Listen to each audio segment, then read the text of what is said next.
Nobody knows I'm up here. I'm hiding because you know what it's like at the minute. Every 5 minutes, I'm hungry. Can you make me some food? I have a question. Do I have to do homework now? Really, do I need to get off of my Xbox? So I snuck away upstairs to my new office. Who am I kidding? They're gonna find me anyway, right? If they really want me, they're gonna find me. Hello and welcome. It's great to see you. Welcome back. And I want to know, how's your week been? Mine's been kind of up and down, you know. I'm sure many of yours have. I did have moments of complete lunacy this week and moments of just really not wanting to do anything. And then I have gotten involved with doing some charity work, so that's been really inspirational and really helped kind of bolster me along. So that's what I've been up to today, this week even. Now, today I'm going to talk about the dreaded hashtag. Okay, so a lot of people don't really understand them, what they are and how to use them and why they should even try to use them and figure it all out. Well, the reason for this is because it is going to make you and your business much more searchable on Instagram. I don't know if you know this, but each time a hashtag is used, the number is recorded. So sometimes when you're typing those hashtags in, it will actually come up on the screen as to how many times it's been used before. And other times you'll have to go in to do a search. I'll show you how to do that in just a minute. So one way of checking hashtags is if I was to go click on this post and I will do it as a comment, then I can type in hashtag. And for example, I wanted to look up women in business.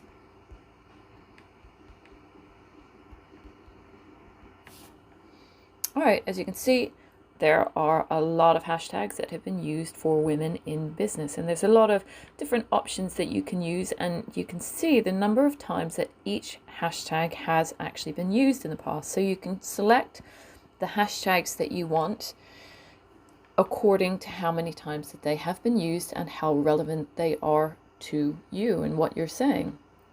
Now, another way, let's just come out of that, let's go back. Another way to check is if we go into the search, so that's the looking glass, and tap up at search, then we can also tap the hashtag at the top. And then you can type in a hashtag, so let's type in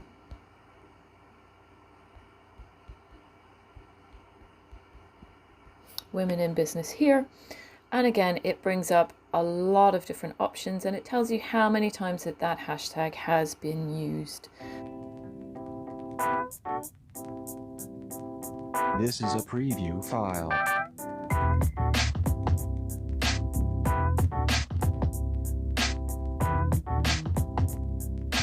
This is a preview file.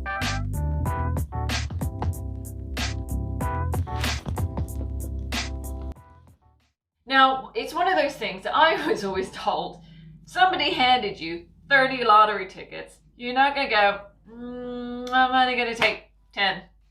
Why would you do that? Of course you wouldn't, because you want a better chance of winning the lottery. And that's exactly what this is. When somebody finds you with through a hashtag, you're winning the lottery, because that person is most likely going to go on your page, have a good snoop around, find out that you are exactly what they need, and then they're going to follow you. And then because they're following you, they're going to get to know you, they're going to like and trust you, and then you're going to make a sale. So if you want to use all of your lottery tickets, all of your hashtags, then this is how you should do it. So we've got 30 hashtags that we can use.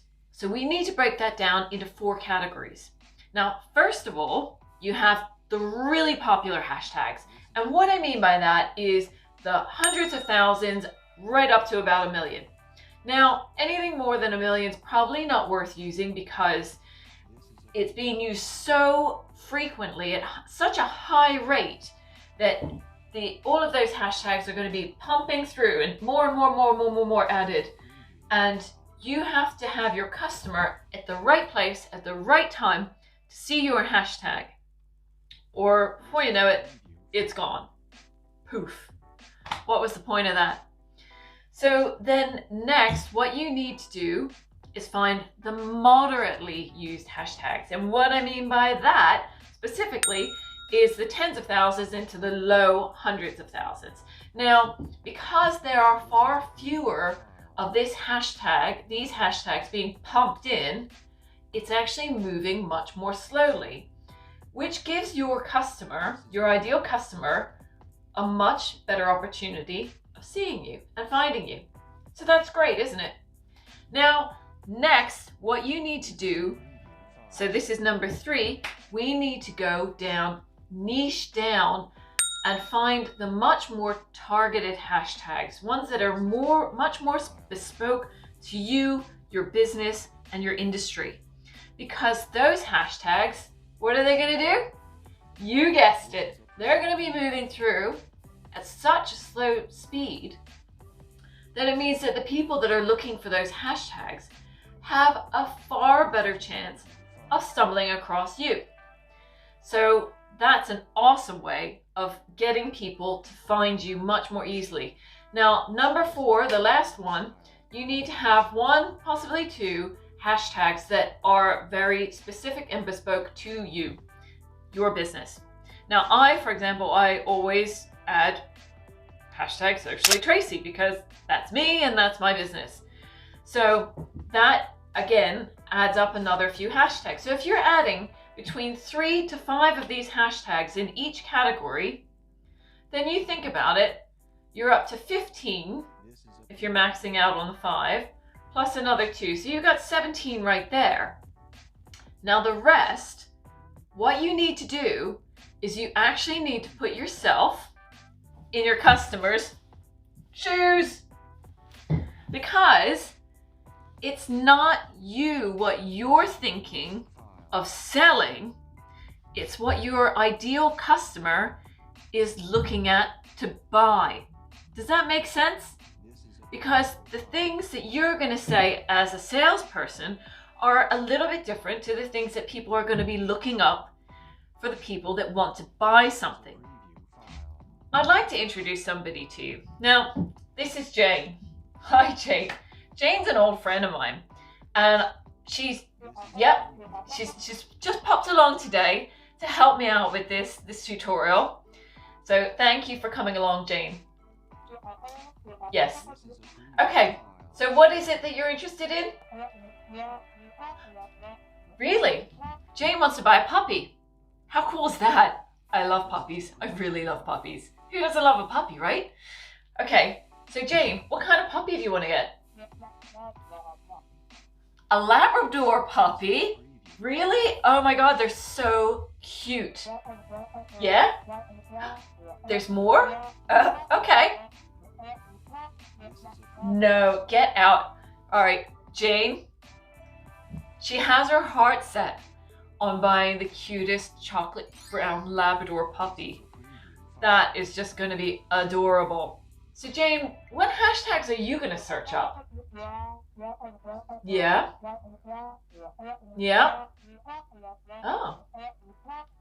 So she said for a start, because she's searching for puppies, she's going to search hashtag puppies for sale.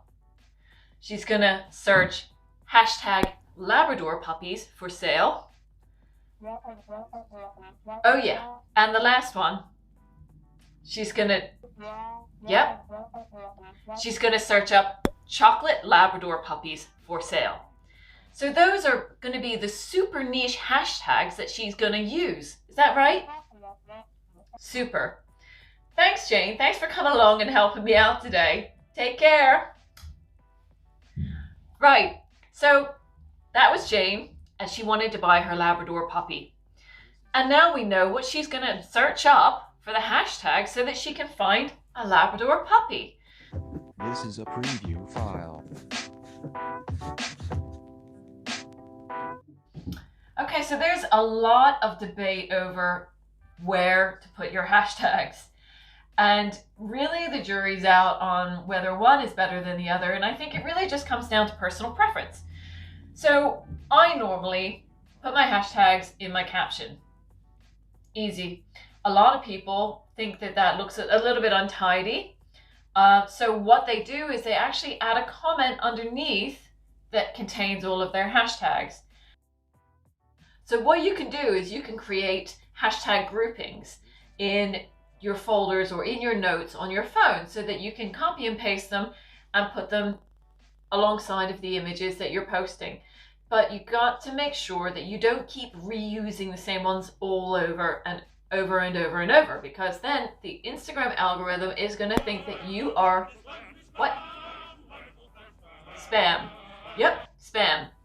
They're going to think there's no point in showing this to anybody, and they won't. So make sure you mix it up, make sure there's a good variety, and make sure that all of your hashtags are relevant. Okay, so please do not be hashtagging Brad Pitt, because Brad Pitt is not in my video. In fact, Brad Pitt has nothing to do with my video. I think maybe he wore a hat like this once, but you know, I think that's about as close as it got. So don't hashtag things that are completely irrelevant to you, because the algorithm is very clever and it will know that, and it's not going to appreciate it, and you won't be rewarded. Okay, so you can be rewarded in so many different ways if you use the monster, the machine, or whatever you want to call the algorithm. As long as you use it correctly, then it rewards you. But if you start to play tricks and mess around, then it will catch up with you and it will definitely bite you. Okay, so that was the basics of hashtags tutorial. Now, hashtags are really, they are quite complex, and I understand why a lot of people don't get them, but I hope I've given you some foundations to begin working with.